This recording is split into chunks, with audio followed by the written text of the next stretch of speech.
Hello. Welcome to Zen with a Smile. Today we're going to talk about, yesterday, I don't know, video number 3. Talked about spirit guides and how that I had two. Uh, and all of us do. And I want to talk about another experience I have with yet another entity. I've always been interested in healing. I thought that it was something that I might be capable of doing, at least on some level. Uh, Psychological and emotional is what I focused on most. Some background in psychology, uh, some experience as a counselor, and many, many years as a teacher. Uh,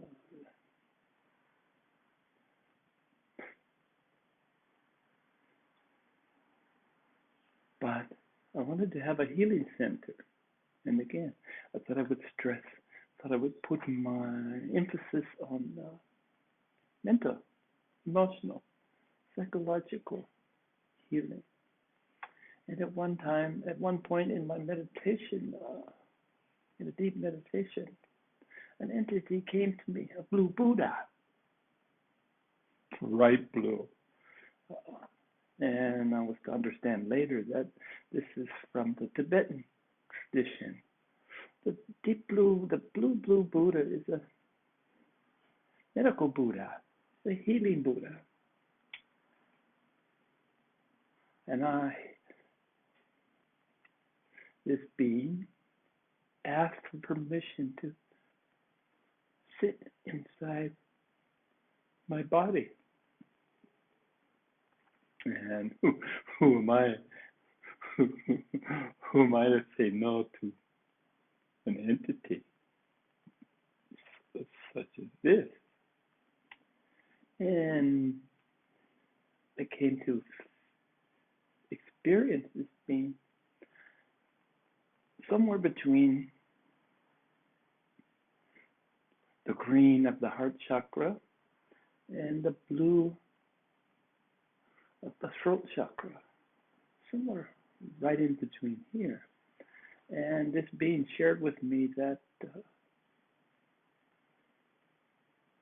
sometime in the future, the evolution of mankind, from the 7 chakras we experience all the way from just above the pelvic area to actually the crown chakra is not really in our head. Number 7 is already not in our head. It sits somewhere here. And other traditions talk about continuation of chakra 18, 20, who knows? But basically, the yoga and the training have been centered on the 7 physical, in the physical body, 6 plus 1. And this entity shared with me that their evolutionary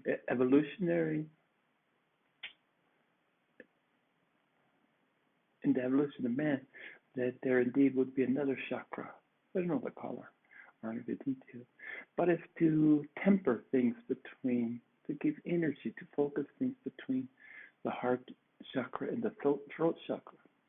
Well, the heart throat chakra has always been so important to me.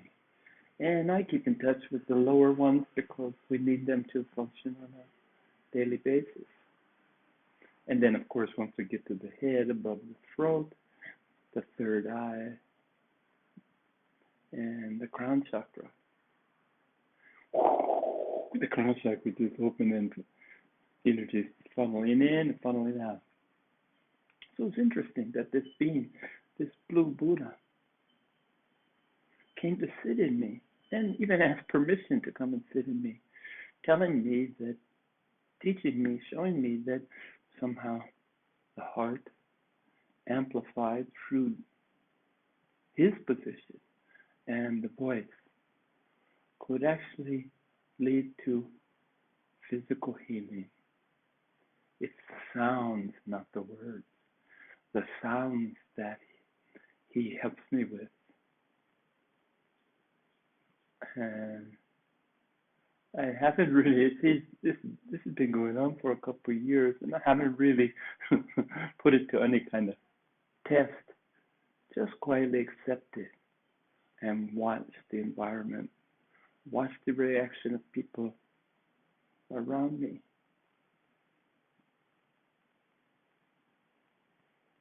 So, can you buy the blue Buddha? Yeah, I all kind of colors, but I always yeah, blue is my favorite color. So, and it definitely was blue. Blue is my favorite color. So, yeah, I like having him there, and I can share with you that when I went through a bumpy patch, like we all do, I didn't even notice that he had this energy had left my body. And sometime later, when I'm back on track and I'm more of an even keel, he asked to come back, and I said, "Oh, where'd you go?" And he said, "Well, your body wasn't maintaining the frequency necessary for me to stay. So now I have yet another reason to keep on an even keel because I want him there, you know. And now I know you just go. This energy can just leave if I do lapse. And when I say lapse, I'd like to talk about spiritual growth. It comes in leaps and bounds, sometimes very rapidly, other times agonizingly slow. But I believe, I want to believe that it's upward progress. It's really tough to go down. So I wanted to make clear is that necessarily that I didn't go down when you hit these plateaus that last for who knows. When you hit a plateau, it's time for review. It's time to take a tough, hard look at what's going on in here. Because this is steady, man. Don't worry about the heart until it stops, until it stops working. But here, so stages of spiritual growth and consequences of this growth. Consequences are that there'll be times when everything that you thought was real and solid in you turns out to be smoke and mirrors. Turns out to be smoke and mirrors. Well, you can imagine that this could cause some disconsternation. Depends on how much you're vested in this ego or this person, that this make-believe being that we created and said, that's me. And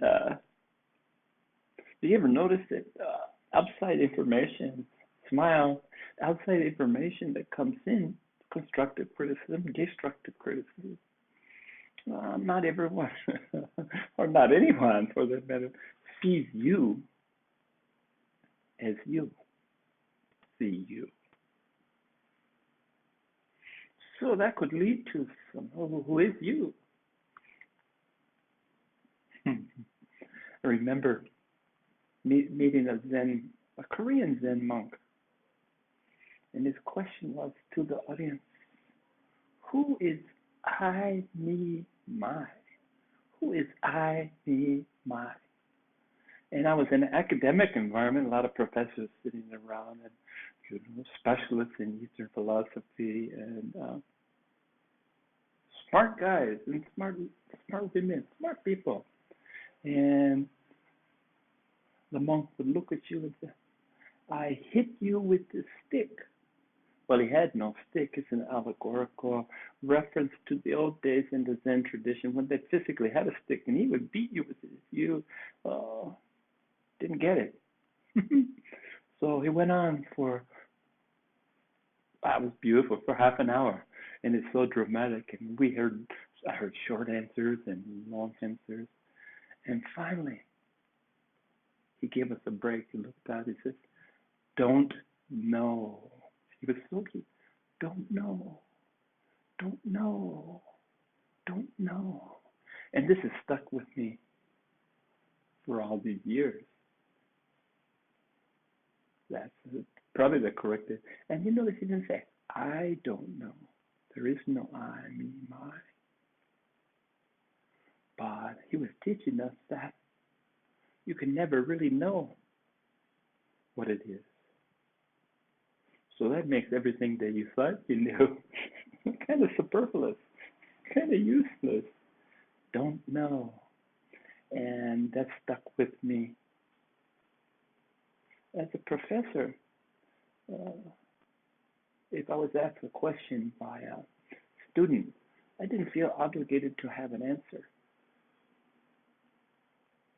If I didn't have one, and I certainly didn't want to make one up. I didn't want to damage those fragile young minds. After all, I didn't want to make one up. So I say, yeah, I'm not sure. There's the I. I'm not sure. Should have said, don't know. Don't know. But I would go research it and find out. Do a lot of reading, do a lot of research.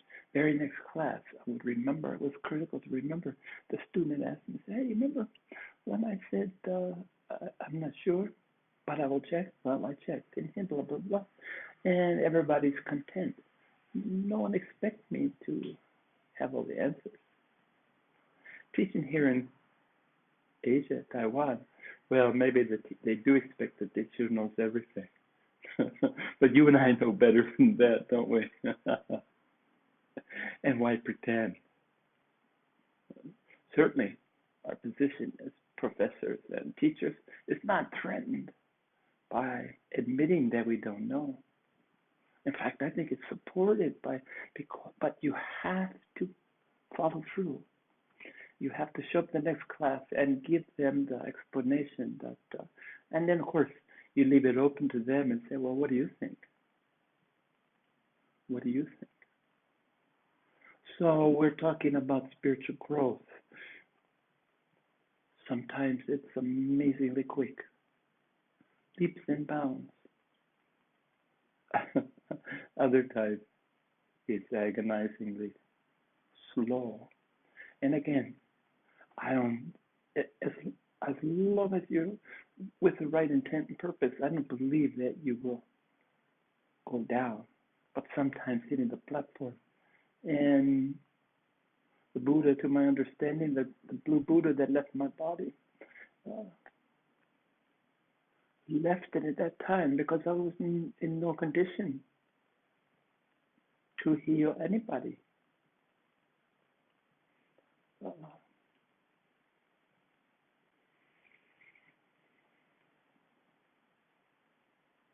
but he came back and he talked to me. I didn't even know he was gone. Isn't that funny? I didn't know it. I keep using the pronouns sorry, he, she, it. This energy, I didn't even know it was gone. But it's back and it's with me. So now I have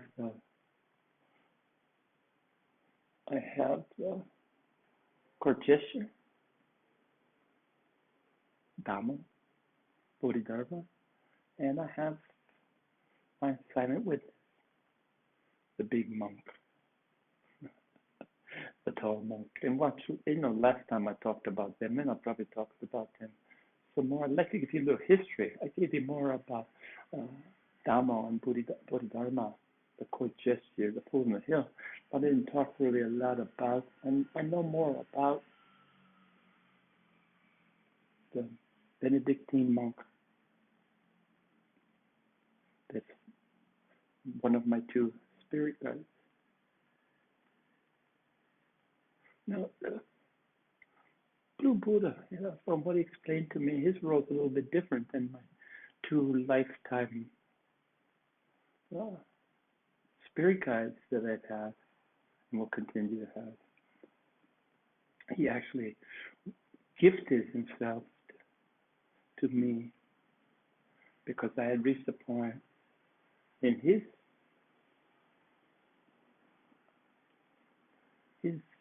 grasp or understanding that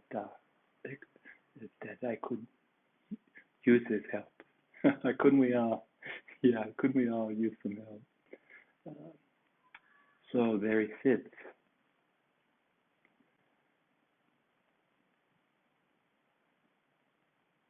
Whatever we give, whatever we want, we give. It's a simple truth. Want respect, give respect. Want love, give love. But it's expectations. Expectations that we get stuck in. Expecting something. Okay, I'm a good guy, so good things should happen to me. Well, if only that were true. What happens to you is what happens to you, and it's what should happen to you, what was meant to happen to you, and what could have happened to you happens to you. It's how you react to it. It's do you accept it? Do you embrace it?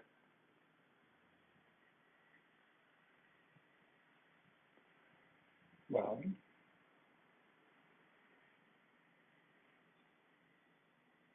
yes, indeed.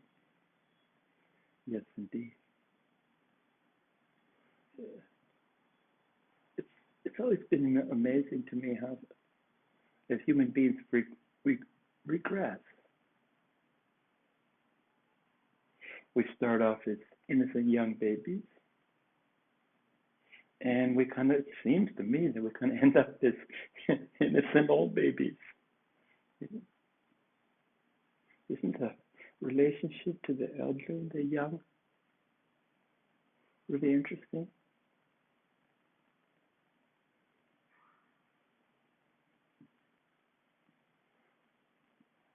I think so. It's quite interesting to me, at least. And the blue Buddha, here we go again. The blue Buddha,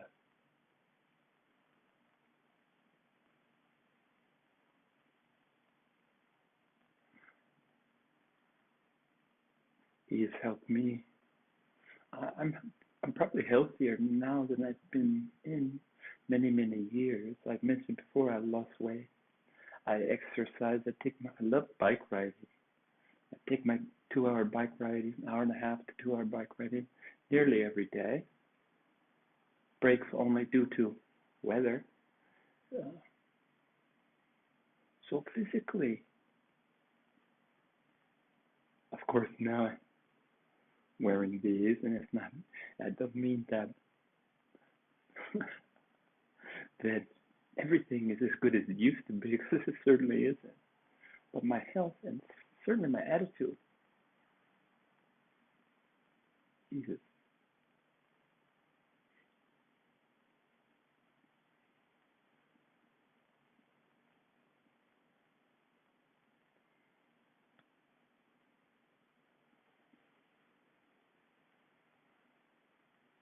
So stay with me. This blue Buddha, the beautiful thing, this energy, this movement from the heart to the throat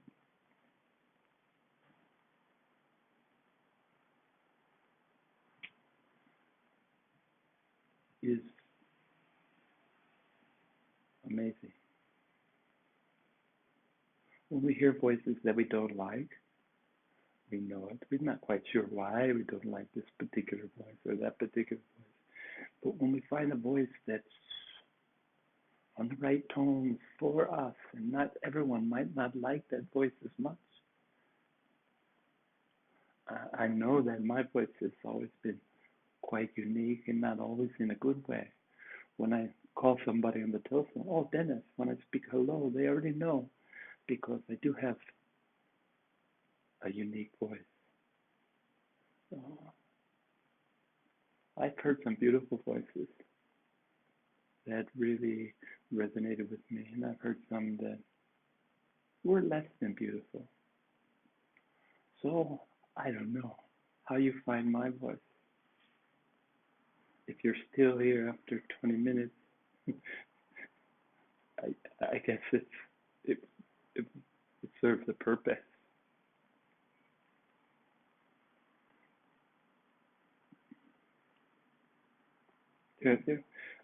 When we talk about beings, we have our own guardian angels, to use the Western terminology, or Buddhas, to use the Eastern terminology. Buddha beings that look out for us, accompany us, uh, counsel us if we learn to listen. They'll show us our lessons, even if we didn't notice them at first. They'll let us know. They'll teach us if we're willing to learn. So I've had these two spirit guides, these two Buddhas with me from the time I can earliest memories of being in the crib. It took me a while to notice the second, the Dhammo Bodhidharma. He was the second one that I could, but my silent witness, I identified and spotted that energy from the time I was in the cradle, in a crib. Now the Blue Buddha is relatively new. 3 years or so. It's been sitting in me 3 years. So that's a work in progress. And I don't have as much to say about him as I do the other two. But I do know that he's here to help me help you. I do know that. Thank you.